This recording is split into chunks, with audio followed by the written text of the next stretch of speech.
Friends, programming skill develop करने की series में आज हम देख रहे हैं program to find greater among three numbers.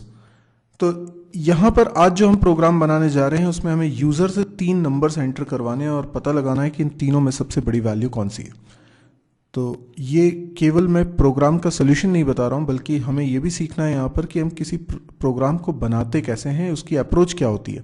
क्योंकि अक्सर स्टूडेंट का डाउट होता है कि उन्हें क्लिक नहीं कर रहा है कि उन्हें लिखना क्या है, उन्हें पहली स्टेप क्या लिखनी है, कैसे सोचें, उन्हें लॉजिक बनाते नहीं बनता है।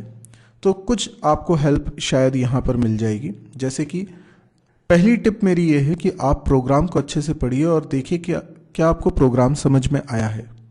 यहाँ प्रोग्राम में लिखा है कि तीन नंबर्स में से एक ग्रेटर नंबर फाइंड आउट करना है। तो कोई भी तीन नंबर्स रैंडमली सोच लीजिए, उनमें से सबसे बड़ी वैल्यू कौन सी है, ये फाइंड आउट करने का प्रोग्राम आपको बनाना है। अब जब प्रोग्राम आपको क्लियर हो गया क्या बनाना है, तो सेकंड टिप मेरी ये है कि आप आउटपुट को इमेजिन करिए। क्योंकि अगर आपका डाउट ये है कि हमें क्लिक नहीं कर रहा कि हमें क्या लिखना है, तो हम ये वाली टिप ज़रूर यूज़ करते हैं कि आउटपुट क्या होगा। यानी प्रोग्राम एक बार अगर बन जाए तो यूज़र को आउटपुट स्क्रीन पे क्या दिखना चाहिए ये आप सोचिए। जैसे कि कोई इंजीनियर बिल्डिंग बनाने से पहले बिल्डिंग का नक्शा अपने दिमाग में बना लेता होगा, वरना उसे कैसे पता चलेगा कि कंस्ट्रक्शन किस अप्रोच के साथ करना है। वैसे ही हमें भी प्रोग्राम का आउटपुट पहले इमेजिन करना होगा, जिससे कि हमें पता चल जाएगा कि हमें कैसे कोडिंग करनी है। जैसे मान लीजिए आउटपुट स्क्रीन है, आप भी बिल्कुल इसी तरीके से अपने कॉपी पे बनाया करिए और सोचिए कि आउटपुट स्क्रीन पे क्या दिखना चाहिए। तो आपने चाहा कि सबसे पहले स्क्रीन पे दिखे, क्योंकि आपको तीन नंबर में से ग्रेटर नंबर फाइंड आउट करना है, तो पहले यूज़र से आपको नंबर्स चाहिए होंगे। तो आप लिख दीजिए एंटर थ्री नंबर्स, थ्री लिखना भूल गया मैं, एंटर थ्री नंबर्स। तो एंटर थ्री नंबर्स का मैसेज आएगा, तो यूज़र कुछ नंबर्स एंटर कर सकता है। जैसे कि उसने एंटर किया 10, उसने एंटर किया 20, उसने एंटर किया 15। तो हमारा आंसर होगा ग्रेटेस्ट नंबर इज 20। तो ये होगा आउटपुट। अब इस को इमेजिन करने से हमें क्या फ़ायदा हुआ? इससे हमें फ़ायदा हुआ कि हमें बेसिक कोडिंग क्या करनी है वो समझ में आ गई।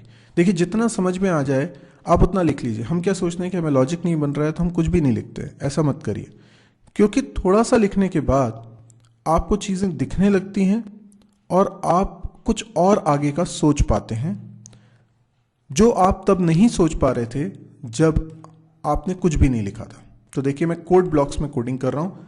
यहाँ पर मैंने लिखा मेन, इसके अंदर मैंने printf लिखा, क्योंकि मैंने अभी सोचा था स्क्रीन पे प्रिंट हो जाए एंटर थ्री नंबर्स, तो मैंने लिखा एंटर थ्री नंबर्स। इसके बाद क्या? इसके बाद यूज़र तीन नंबर एंटर कर रहा है, जैसे कि 10, 20, 15। तो नंबर्स एंटर करने के लिए ज़रूरी क्या है? स्कैनफ। स्कैनफ में हमें लिखना पड़ेगा 3 बार %d, क्योंकि हमें तीन नंबर्स एंटर करवाने हैं। और उसके बाद हमें तीन वेरिएबल्स के एड्रेसेस देने पड़ेंगे। तो वेरिएबल पहले बनाना ज़रूरी है। हमने वेरिएबल्स बना लिए a, b और c।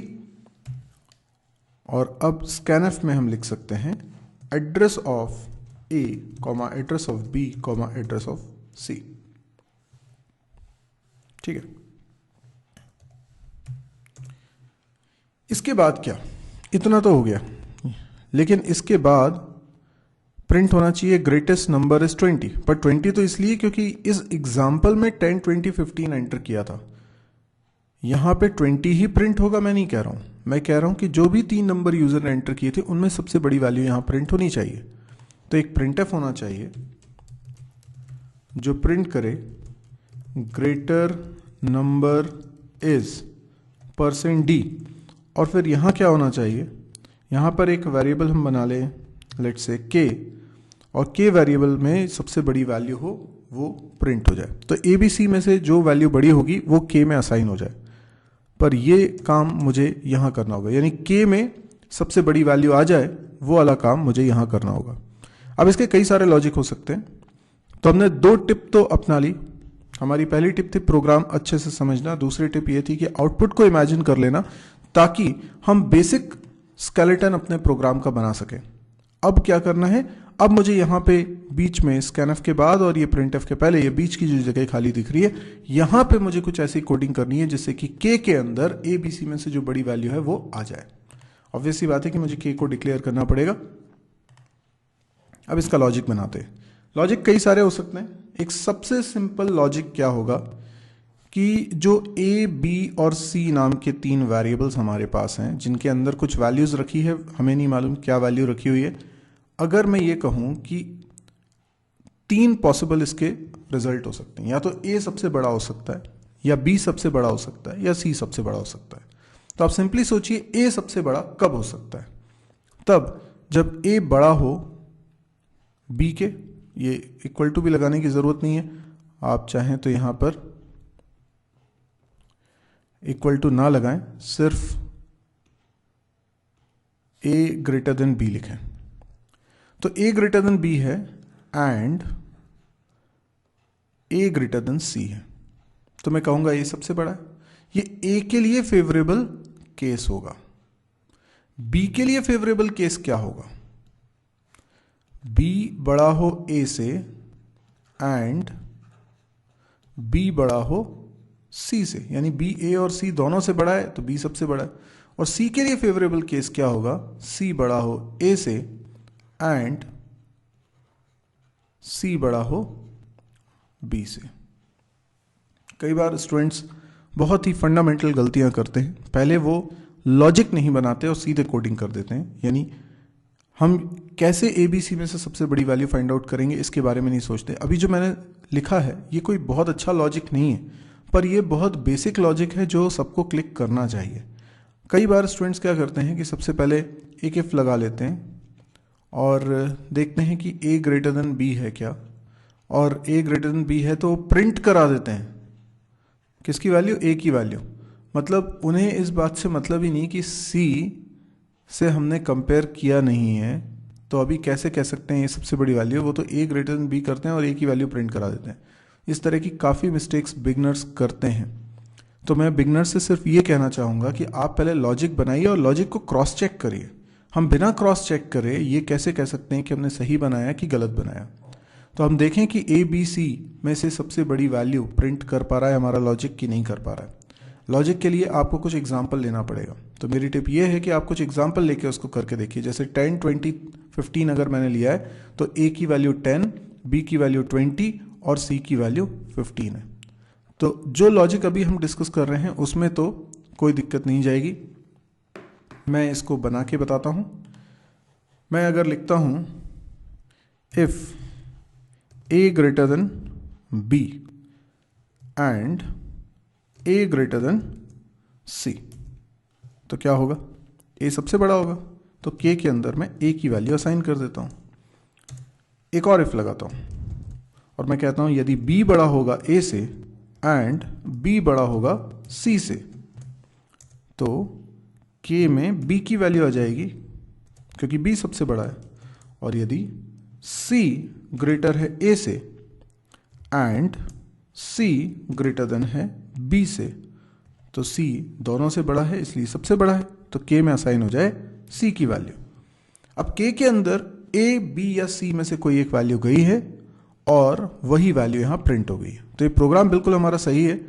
हम इसको एक बार कंपाइल रन करके और देख रहे हैं। आप देखिए यहाँ पर स्क्रीन पे प्रिंट हो रहा है एंटर 3 नंबर्स। मैंने एंटर किया सपोज करिए 10, 20 एंड 15, तो ग्रेटर नंबर इज 20 प्रिंट हो रहा है, जो कि बिल्कुल सही है। लेकिन क्या ये लॉजिक अच्छा है? ऐसी भी बात करते हैं और इस प्रोग्राम को इंप्रूव करने की बात करते हैं, क्योंकि जो बात हम समझना चाह रहे हैं वो तो अब शुरू हुई है। इस प्रोग्राम में दिक्कत क्या है उसको समझने की कोशिश करिए। इस प्रोग्राम में एक्शन स्टेटमेंट्स कितने हैं, मतलब हम ये देखना चाहते हैं कि कंप्यूटर जब इस प्रोग्राम को रन करेगा तो उसे कितनी मेहनत करनी पड़ेगी। पहले तो वो प्रिंटफ चलाएगा, भाई ये तो चलाना ही है। उसके बाद वो स्कैनफ चलाएगा, ये भी चलाना है, 3 नंबर्स तो चाहिए। लेकिन उसके बाद जो एक्चुअल लॉजिक हमारा रिसाइड कर रहा है इस कोड में, उसमें दिक्कत ये है कि पहले वो एक कंडीशन चेक करता है, देखता है कि ए बड़ा है बी से, जवाब मिलता है हाँ। फिर ए ग्रेटर देन सी चेक करता है, उसका जवाब भी हाँ मिलता है। इसका मतलब ए सबसे बड़ा है तो ए की वैल्यू के में असाइन कर देता है। अब जब उसका आंसर आ चुका है उसके बावजूद नीचे का कोड भी चलता है, यानी ये कंडीशन चेक होती है जो कि हमें मालूम है फॉल्स होने वाली है क्योंकि ए सबसे बड़ा था, पर फिर भी ये चेकिंग में समय खराब होता है। यहाँ पर भी चेकिंग में समय खराब होता है। बेशक ये कंडीशंस फॉल्स हो जाती हैं पर ये टाइम वेस्टेज हो रहा है। लेकिन हमको तो नहीं मालूम था कि ये सबसे बड़ा होगा, हो सकता था बी सबसे बड़ा होता, तो फिर पहली बार में ये कंडीशंस फॉल्स हो जाती, लेकिन चेक तो होती, चेक होने के में कुछ समय तो लगता। फॉल्स हो गई, फिर ये चेक करते और ये ट्रू हो जाती तो ये चल जाता, लेकिन उसके बाद भी ये भी चेक करते चाहे हमें मालूम है कि ये फॉल्स होगी। तो प्रोग्राम बनाने से पहले हमें ए बी सी की वैल्यूज़ नहीं मालूम है। प्रोग्राम जब चलाएंगे तभी ए बी सी की वैल्यू डिसाइड होगी, तो हम नहीं कह सकते कौन सा वाला ट्रू रहेगा, लेकिन कोई भी ट्रू रहे बाकी भी तो चेक होंगे। यानी चेक तो तीनों होंगे क्योंकि ये तीनों अलग अलग स्टेटमेंट्स हैं, एक एक करके ये तीनों चलेंगे। तो हमने इसमें बिल्कुल दिमाग यूज़ नहीं करा है। अब देखिए ए ग्रेटर देन बी और ए ग्रेटर देन सी है, इसका रिजल्ट ट्रू आए या फॉल्स आए, हमें दोनों सूरत में कुछ बातें पता चल रही हैं। अगर ये कंडीशन ट्रू है तो के में ए की वैल्यू आ जानी चाहिए और ये कोड चलना ही नहीं चाहिए। तो ये कोड नहीं चलेगा यदि मैं एल्स लगा लूं और ये सब कुछ एल्स की बॉडी में लिख दूं। क्या होगा सोचिए ज़रा, थोड़ा तो बेटर हुआ ना। मतलब ये पूरा का पूरा कोड एल्स की बॉडी में, तो अगर ये इफ कंडीशन ट्रू हो जाती है तो ये कोड चल जाएगा और ये कोड बिल्कुल नहीं चलेगा। तो इसका मतलब ये जो समय यहाँ पर वेस्ट हो रहा था चेकिंग में वो नहीं लगेगा। हाँ, तो ये ज़्यादा बेटर प्रोग्राम हो गया, बिल्कुल सही है। अच्छा, और अगर ये कंडीशन फॉल्स हो जाती तो एल्स में डेफिनेटली आते। पर अगर आप एल्स में आते तो आप क्या चेक करते, क्या बी ए से बड़ा है, क्या बी सी से बड़ा है। पर सोच के देखिए ज़रा, आप यहाँ बी को ए से कंपेयर करके फिर टाइम वेस्ट कर रहे हैं। क्यों टाइम वेस्ट हो रहा है? इसमें कैलकुलेशन करने से हमारा टाइम वेस्ट इसलिए हो रहा है कि जब ये कोड चल रहा है यानी आप एल्स के अंदर आए हैं, यानी ये कंडीशन फॉल्स हुई है, तभी तो आ रहे हैं ना। ये कोड चल रहा है, यही इस बात का सबूत है कि ये कंडीशन क्या रही थी, फॉल्स, वरना ये कोड चलता ही नहीं ना। अब जब ये कंडीशन फॉल्स हुई थी तो ए बी सी में से ए सबसे बड़ा तो नहीं हो सकता। देखिए ये कंडीशन अगर फॉल्स हुई थी तो मैं ये तो नहीं कह सकता कि सबसे बड़ा कौन है, पर ये तो गारंटी के साथ कह सकता हूं कि ए सबसे बड़ा नहीं है, क्योंकि ए सबसे बड़ा होता तो ये कंडीशन ट्रू होती। अब ए बी सी में तीनों के बीच में कंपटीशन है कौन सबसे बड़ा होगा, पर ये कंडीशन फॉल्स होने से ए कंपटीशन से बाहर हो गया। अब बड़ा कौन हो सकता है, या तो बी या सी। तो बी और सी में से जो भी बड़ा होगा वो तो ए से तो ऑब्वियसली बड़ा होगा, क्योंकि ए सबसे बड़ा नहीं है, ये पहले ही तय हो चुका है। तो अगर आप एल्स में आते हैं तो आपको ए के साथ कंपेयर करने की क्या जरूरत, वो तो कंपटीशन से पहले ही आउट हो चुका है। सिर्फ देखिए बी और सी में कौन बड़ा है। अच्छा, बी और सी में अगर बी बड़ा है, कंडीशन ट्रू हो जाती है, तो के में बी की वैल्यू रख दीजिए और उसके बाद भी ये कंडीशन चेक करने की ज़रूरत नहीं है, बल्कि इसकी जगह पर भी हम लिखते हैं एल्स। ये वाला एल्स अंदर वाले इफ के साथ है। मैं थोड़ा सा शिफ्ट कर देता हूं ताकि रीड करने में आसान हो।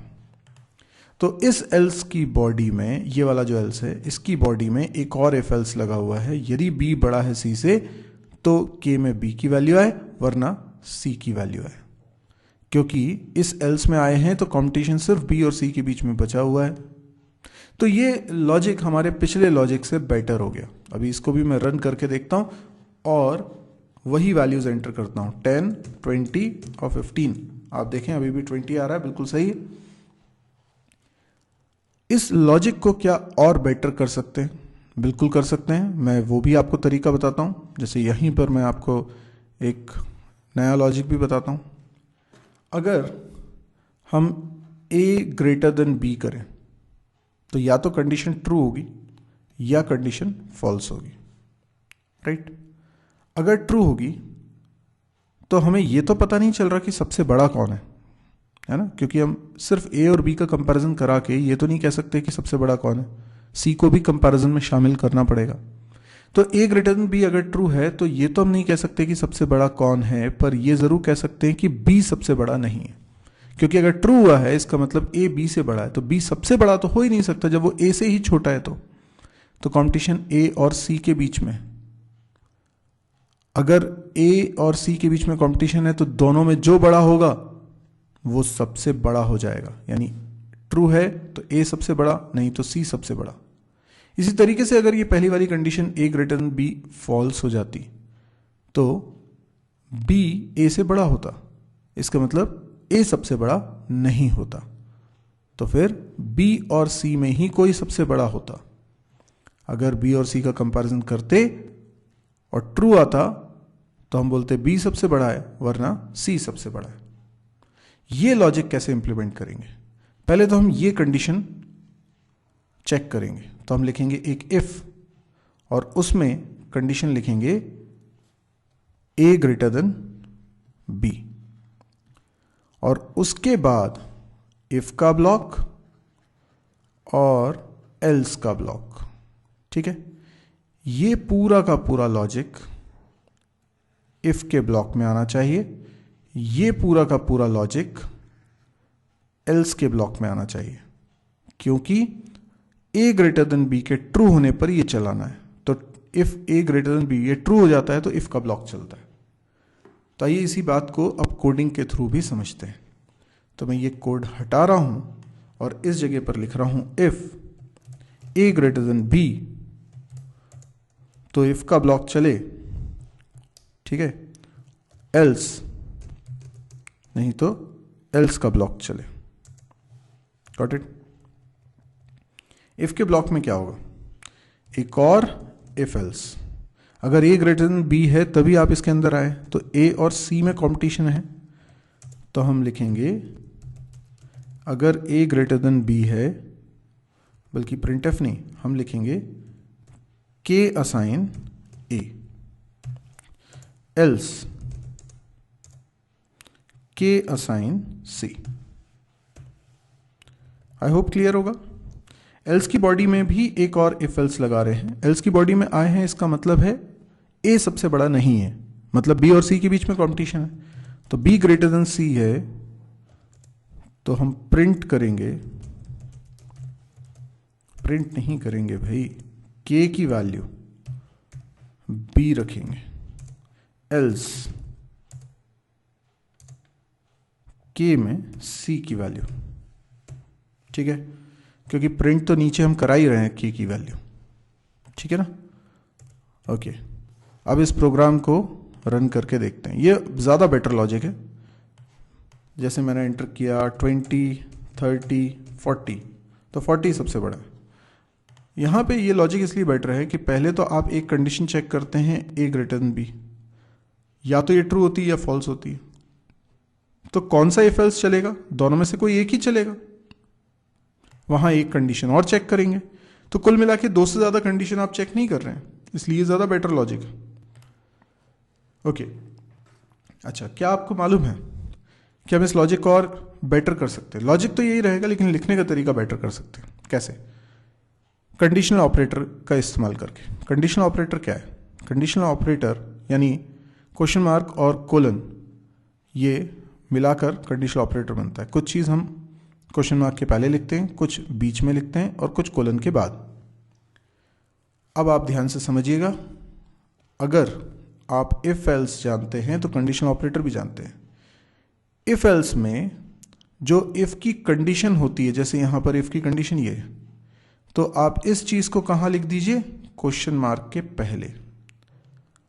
जो कुछ आप इफ के ब्लॉक में लिखने वाले हैं, ये चीज आप कहां लिख दीजिए? क्वेश्चन मार्क और कोलन के बीच में। और जो चीज आप एल्स के ब्लॉक में लिखना चाहते हैं, वो चीज कहां लिख दीजिए? कोलन के बाद में। क्योंकि क्वेश्चन मार्क ट्रू फॉल्स में इवैल्यूएट होता है, और अगर वो ट्रू होता है तो ये बीच वाला हिस्सा चलता है, और फॉल्स होता है तो बाद वाला हिस्सा चलता है। इसका मतलब ये दोनों में से कोई एक चलता है। तो ये इफ एल्स की तरह ही काम करता है। तो हम जो कुछ अभी लिखा उसको इफ एल्स में लिखा है, अब इसको हम कन्वर्ट कर लेते हैं किसमें, कंडीशनल ऑपरेटर में। जैसे ये जो स्टेटमेंट है इसके बारे में कहता हूँ। सबसे पहले जो इफ ब्लॉक में लिखा हुआ है उसको क्वेश्चन मार्क के पहले लिख दीजिए। ये मैंने लिखा ए ग्रेटर देन सी, इफ लिखने की ज़रूरत ही नहीं है, क्वेश्चन मार्क लगाया, उसके बाद के असाइन ए, ये चीज़ कहाँ आ गई, बीच में, और उसके बाद एल्स मुझे लिखने की ज़रूरत नहीं है। जो चीज़ मैं एल्स में लिखना चाहता हूँ वो चीज़ मैंने कोलन के बाद लिख दी, ठीक है। तो इस पे भी पैरेंथेसिस लगा देता हूँ। पैरेंथेसिस नहीं लगाने से वो प्रायोरिटी रूल डिस्टर्ब होंगे, इसलिए। अभी क्या हुआ, के में या तो ए की वैल्यू गई या के में सी की वैल्यू गई। अब इस चीज़ को लिखने का एक सिंपल तरीका बताता हूँ। अगर आप ए और बी में से जो बड़ा है या ए और सी में से जो बड़ा है उसे के में रखना चाहते हैं तो एक तरीका ये भी है।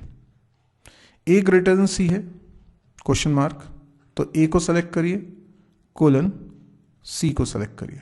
मतलब अगर ये कंडीशन ट्रू होगी तो ए सेलेक्ट हो जाएगा, अगर कंडीशन फॉल्स होगी तो सी सेलेक्ट हो जाएगा। जो सेलेक्ट हो जाएगा वो के में असाइन हो जाएगा, ठीक है। तो देखिए इसको मैं करके बता रहा हूँ। इसी चीज़ को लिखने का तरीका, यहाँ पर मैंने लिखा के असाइन ए ग्रेटर देन सी, तो सेलेक्ट हो जाए ए, नहीं तो सेलेक्ट हो जाए सी। ये कितना सिंपल हो गया। अच्छा, इस वाले इफ एल्स को भी आप इसी तरीके से लिखने की कोशिश करिए। कंडीशन क्या है, B greater than C, question mark, B select हो जाए, कोलन, नहीं तो सी सेलेक्ट हो जाए। पर जो सेलेक्ट हो वो किस में जाए, वो जाए के अंदर, ठीक है। तो इस तरीके से के में वैल्यू आ जाएगी। पर आप देखिए ये पूरा भी एक इफ एल्स है। थोड़ा सा कन्फ्यूजन हो सकता है, लेकिन अभी मैं बताऊँ, ये जो चीज़ है ये क्वेश्चन मार्क के पहले लिखना है, ये जो चीज़ है ये क्वेश्चन मार्क के बाद लिखना है, और ये जो चीज़ है ये कोलन के बाद लिखना है। तो इफ एल्स को मैं ट्रांसफॉर्म कर रहा हूँ कंडीशनल ऑपरेटर में। तो ये हो गई कंडीशन 1, देखिए। और उसके बाद मैंने ये करली ब्रैकेट की भी ज़रूरत नहीं है, मैंने यहाँ पर क्या लिख दिया, एक्सप्रेशन 2। देखिए अभी ये जो क्वेश्चन मार्क है इसका कोलन ये वाला है, ये जो अंदर कोलन दिख रहा है ये तो इस क्वेश्चन मार्क के साथ वाला है। तो ये पूरा का पूरा जितना मैं हाईलाइट कर रहा हूँ ये एक्सप्रेशन 2 है, यानी क्वेश्चन मार्क के पहले जो लिखते हैं उसको एक्सप्रेशन 1 बोलते हैं, बीच में जो लिखते हैं एक्सप्रेशन 2 बोलते हैं, और उसके बाद जो लिखते हैं वो एक्सप्रेशन 3 बोलते हैं। यानी मैं कह रहा हूँ क्वेश्चन मार्क के पहले जो लिखते हैं उसको बोलिए एक्सप्रेशन 1, ये है एक्सप्रेशन 2 जो क्वेश्चन मार्क के बाद लिख रहे हैं, और ये है एक्सप्रेशन 3 जो कि कोलन के भी बाद लिख रहे हैं, ठीक है। तो एक्सप्रेशन 1 लिखा, एक्सप्रेशन 2 लिखा, फिर कोलन लगाया, और उसके बाद मुझे लिखना है एक्सप्रेशन 3। तो ये देखिए एक्सप्रेशन 3 लिख रहे हैं, ठीक है। अच्छा, इसमें भी ये जो के असाइन है ना, ये यहां ना लिखकर, यहां मत लिखिए, कहां लिख दें, लिख देते हैं यहां पर के असाइन। अब जरा ध्यान से समझिएगा, जिसको समझने में दिक्कत जा रही है मैं उनके लिए हाईलाइट कर रहा हूं इसको। तो पहले तो चेक होगा ए ग्रेटर देन बी है क्या, अगर है तो ये वाला पोर्शन सेलेक्ट हो जाएगा, नहीं तो ये वाला पोर्शन सेलेक्ट हो जाएगा, ठीक है। ओके, अगर समझने में दिक्कत जा रही है, देखिए हम ये कर रहे हैं, अभी देखिए मैंने रेड कलर से कर दिया तो आपको जल्दी समझ में आ जाएगा। ये एक्सप्रेशन 1 है जो कि ट्रू फॉल्स में इवैल्यूएट होगा। अगर ए ग्रेटर देन बी ट्रू होता है तो क्वेश्चन मार्क और कोलन के बीच वाला ये एक्सप्रेशन सेलेक्ट हो गया, और अगर फॉल्स होता है तो ये वाला एक्सप्रेशन सेलेक्ट हो जाएगा।